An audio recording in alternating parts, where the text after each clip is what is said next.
नई दिल्ली के तालकटोरा स्टेडियम में 23 जून 2025 को पुरी के पीठाधीश्वर शंकराचार्य स्वामी निशलानंद सरस्वती जी की 83वीं जयंती राष्ट्र उत्कर्ष दिवस के रूप में बड़े ही धूमधाम से मनाई गई, जहां बीजेपी प्रवक्ता व सांसद संबित पात्रा, केंद्रीय मंत्री हर्ष मल्होत्रा, केंद्रीय मंत्री धर्मेंद्र प्रधान, बीजेपी नेता सुब्रमण्यम स्वामी, दिल्ली के मुख्यमंत्री रेखा गुप्ता समेत कई गणमान्य लोग उपस्थित हुए। इस मौके पर देश के कोने कोने से स्वामी जी के दर्शन के लिए स्टेडियम पहुंची भक्तों की भारी संख्या देखने को मिली। वहीं कार्यक्रम में पहुंचे सभी नेताओं ने पीठाधीश्वर जी का आशीर्वाद प्राप्त करते हुए अपने भाषण से भारत के हर हिंदू को हिंदू राष्ट्र बनाने के लिए प्रेरित किया। वहीं स्टेडियम हिंदू राष्ट्र के नारों से गूंज उठा। इतना ही नहीं, स्टेडियम पहुंचे हर भक्त के लिए जलपान की शानदार व्यवस्था की गई थी। ब्यूरो रिपोर्ट, सबका समय, दिल्ली। समुपस्थित समादरणीय संत वृंद, विद्वद वृंद, भक्त वृंद एवं भक्तिमती मातृशक्ति के अपनत्व की सराहना, आपकी सहभागिता की सराहना। सज्जनों, यह भारत विश्व का हृदय है। भगवान सच्चिदानंद स्वरूप सर्वेश्वर यहाँ श्री रामकृष्ण आदि रूपों में अभिव्यक्त होते हैं। जगत जननी भगवती यहाँ सीता, रुक्मिणी, राधा आदि रूपों में अभिव्यक्त होती हैं। विकास के पक्षधर हैं, परंतु विकास के नाम पर भारत को दिशाहीन करना उचित नहीं है। सृष्टि की संरचना का जो प्रयोजन है, मानव जीवन की सार्थकता जिसमें सन्निहित है, उसे समझकर ही विकास को परिभाषित और क्रियान्वित करने की आवश्यकता है। सुसंस्कृत, सुशिक्षित, सुरक्षित, संपन्न, सेवापरायण, स्वस्थ, सर्वहितप्रद व्यक्ति और समाज की संरचना वेदादि शास्त्रसम्मत राजनीति की परिभाषा सिद्ध है। राजनीति को राजधर्म कहते हैं, क्षात्र धर्म कहते हैं, दंड नीति कहते हैं, अर्थनीति कहते हैं। राजनीति, राजधर्म, दंड नीति, अर्थनीति, क्षात्र धर्म, ये पांचों पर्यायवाचक एक अर्थक हैं। ध्यान रखने की आवश्यकता है। भारत के रूप में समुद्भाषित हो, इसके लिए प्रयास करना चाहिए। मांडूक्य कारिका का अनुशीलन करने पर यह तथ्य समुद्भाषित होता है कि उपाय स्ववताराय, जगत जगदीश्वर में मनोनिवेश की भावना से रचा गया है। जीविका की आप उपेक्षा मत कीजिए, पर ध्यान रखिए जीविका जीवन के लिए हो, कहीं जीवन ही जीविका के लिए न हो जाए। जीविका है जीवन के लिए, जीवन है जीवन धन जगदीश्वर सर्वेश्वर की अभिव्यक्ति के लिए। एक दार्शनिक और वैज्ञानिक तथा व्यावहारिक तथ्य है, प्रत्येक अंश स्वभावतः अपने अंशी की ओर समाकृष्ट होता है। वृक्ष में पत्र, पुष्प, फल इत्यादि लगे होते हैं। जब वे उद्गम स्थान से च्युत होते हैं तो अंशी सदस्य पृथ्वी की ओर समाकृष्ट होते हैं। पृथ्वी के आकर्षण का केंद्र सन्निकट निर्विशेष जल है। जल के आकर्षण का केंद्र सन्निकट निर्विशेष उपादान कारण अग्नि है। अग्नि के आकर्षण का केंद्र वायु है। वायु के आकर्षण का केंद्र आकाश है। आकाश के आकर्षण का केंद्र अव्यक्त है। अव्यक्त को प्रधान प्रकृति माया ब्रह्म की शक्ति कहते हैं। उसके आकर्षण का केंद्र ब्रह्म तत्व, परमात्मा तत्व या भगवत तत्व है। इससे सिद्ध होता है कि हमारे जीवन का लक्ष्य भगवान सच्चिदानंद स्वरूप सर्वेश्वर का अधिगम सिद्ध है। हम जो होना चाहते हैं उसी का नाम जगदीश्वर है। मृत्यु, जड़ता, दुख से अतिक्रांत जीवन चाहते हैं, सर्वज्ञ और सर्वशक्तिमान होकर शेष रहना चाहते हैं। वेदांत प्रस्थान के अनुसार उसी का नाम तत्पद का वाच्यार्थ और लक्ष्यार्थ सिद्ध होता है। जब भारत है, केवल पेट और परिवार तक सीमित रहना उचित नहीं है। हर हिंदू परिवार से औसतन आस्थापूर्वक 1 रुपया रोज निकले, 1 घंटा रोज निकले, मठ मंदिर या अपने घर को केंद्र बनाकर चतुर्दिक उस संपत्ति और समय का उपयोग विकास में किया जाए। शासन तंत्र के ऊपर निर्भर रहना उचित नहीं है। शासन तंत्र का महत्व तो है, लेकिन शासन तंत्र के ऊपर ही जीवन को सौंप देना उचित नहीं है। अधिकांश जो राजनेता होते हैं वे शब्द वेदी बाण का उपयोग करते हैं। फूट डालकर राज्य करने की कूटनीति में माहिर होते हैं। उनके ज्ञान को समझने की आवश्यकता है। सभी व्यक्ति की जिंदगी में गुरु की एक अनन्य स्थान है। अत्यंत श्रद्धा की प्रसंग रहती है गुरु और अपने शिष्यों की संबंध।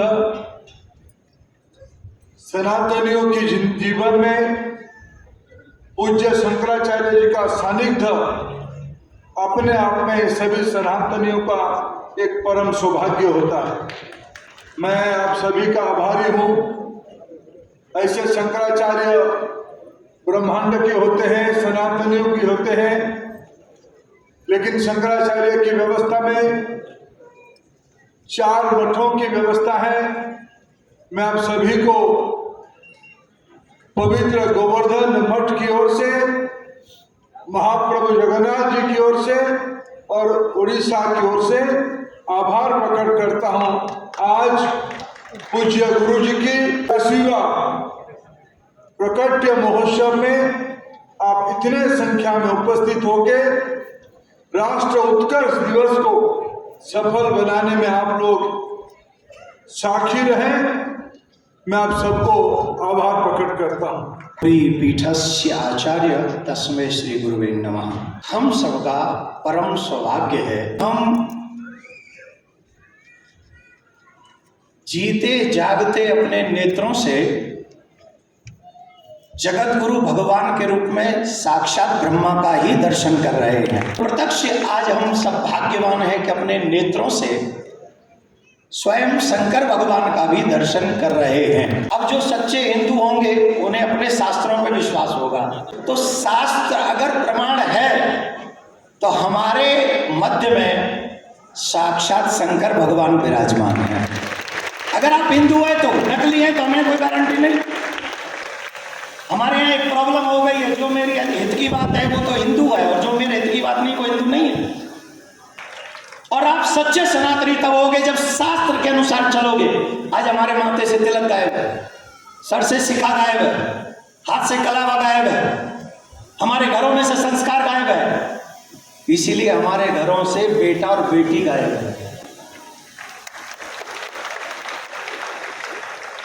होटलों में बैठ के 5 स्टार होटलों में बैठ के खाना खाने से संस्कार नहीं बचेंगे। इफ यू बिलीव और नॉट, इट्स योर प्रॉब्लम। आप मानिए न मानिए, आपकी प्रॉब्लम है। ये बहुत परम सौभाग्य की बात है। भगवान नारायण से चली आ रही गुरु शिष्य परंपरा में 155वें धर्म गुरु जगत गुरु आदरणीय शंकराचार्य स्वामी निश्चलानंद सरस्वती जी के प्रकटोत्सव दिवस पर उनका आशीर्वाद, संत वृंद का आशीर्वाद यहाँ पर लेने का मुझे मौका मिल रहा है। जगत गुरु स्वामी जी के सामने बोलने की ग्रस्तता मैं नहीं कर पा रहा हूँ और मुझे ये भी नहीं समझ में आ रहा है कि परम पूजनीय स्वामी जी के लिए कुछ मेरे मन के जो भाव हैं सिर्फ वही प्रकट करके अपनी बात कहूँगा। हमें जनसाधारण में ये लगता है कि भगवा पहने हुए जो हमारे संत हैं वो धर्म और राष्ट्र जागरण का ही प्रचार करते हैं। ऐसी बात नहीं है। हमारे जो ज्ञान से परिपूर्ण वैदिक संस्कृति है, वेद है, उसमें जो ज्ञान है, अगर कहूँ तो पूरे विश्व को उसने आलोकित किया है। परम पूजनीय स्वामी जी के बारे में जितना मैं जानता हूँ कि धर्म जागरण, हिंदू संस्कृति के संरक्षण के साथ साथ आप वैदिक गणित के भी बहुत बड़े ज्ञाता हैं। आपने 20 से अधिक ग्रंथ साक्षात भगवान सूर्य से ज्ञान प्राप्त करके लिखे हैं। और ये बात बिल्कुल सही है कि आप केवल धर्म जागरण, राष्ट्र उत्थान की बात नहीं करते हैं, आप पूरे विश्व को उस ज्ञान की बात भी करते हैं जिसके कारण से ही आज मानव चंद्रमा तक, मार्स तक, स्पेस तक पहुंचा है। जो कर पाई वो पूरी धाम में भगवान जगन्नाथ जी के कर पाए। सबसे पहले मुख्यमंत्री बनने के बाद, और आज मेरी प्रसन्नता की कोई सीमा नहीं है कि जिनके दर्शन करने के लिए भक्तजन दूर दूर से पूरी धाम जाते हैं, आज वो स्वयं प्रभु दिल्ली पहुंच करके ना केवल हमारे राज्य को आपने आशीर्वाद दिया, बल्कि मेरे लिए तो ये बहुत ही खुशी का अवसर है कि आपका जन्मदिन आज दिल्ली राज्य में मनाया जा रहा है। आज इस आयोजन समिति का मैं विशेष धन्यवाद इसलिए करना चाहूँगा क्योंकि दिल्ली में और देश में ऐसे कार्यक्रम की आवश्यकता थी। इसका जो कार्यक्रम का नाम दिया है राष्ट्र उत्कर्ष दिवस, जब देश भर में वैलेंटाइन डे मनाए जा रहे हो, रोज डे मनाए जा रहे हो, ऐसे समय में राष्ट्र उत्कर्ष दिवस मनाया जाना उन सभी गंदगी को साफ करने का एक प्रयास है। 2023 में मैं यहां आया था, तब पूज्य गुरुदेव के संकल्प के अनुसार हमने हिंदू राष्ट्र की शपथ ली थी।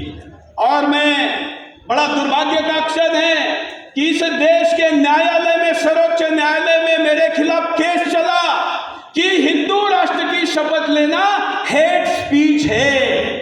क्या आप ऐसा मानते हैं? क्या हिंदू राष्ट्र किसी के विरोध के लिए है? अरे हिंदू राष्ट्र बनेगा तो विश्व का कल्याण होगा, ये हमारी धारणा है। गोवर्धन पीठ के आदरणीय जगत गुरु शंकराचार्य, मेरे गुरुवर, जिनका आज 83rd प्रकटोत्सव है, आज हम सबको उनका सानिध्य प्राप्त हुआ। ऐसे महान विभूति, उनके चरणों में बैठने का सौभाग्य हमें प्राप्त हुआ। मैं उनके चरणारविंदों को कोटि कोटि नमन करता हूँ, प्रणाम करता हूँ। ये मेरे लिए, मैं तो अधम हूँ, बहुत छोटा सा हूँ, बालक ही हूँ। ये मेरे लिए बड़ा गर्व का विषय है। मेरे नेता बैठे हैं सामने, माननीय धर्मेंद्र प्रधान जी बैठे हैं, रेखा गुप्ता जी मेरी बड़ी बहन बैठी हैं, माननीय दिनेश जी बैठे हैं, और सर्वोपरि गुरु जी का और महाप्रभु जगन्नाथ का आशीर्वाद रहा होगा कि मुझ जैसे एक साधारण व्यक्ति को इतने बड़े धर्म क्षेत्र और धाम का राजनीतिक प्रतिनिधित्व करने का मौका मिला, अवसर मिला।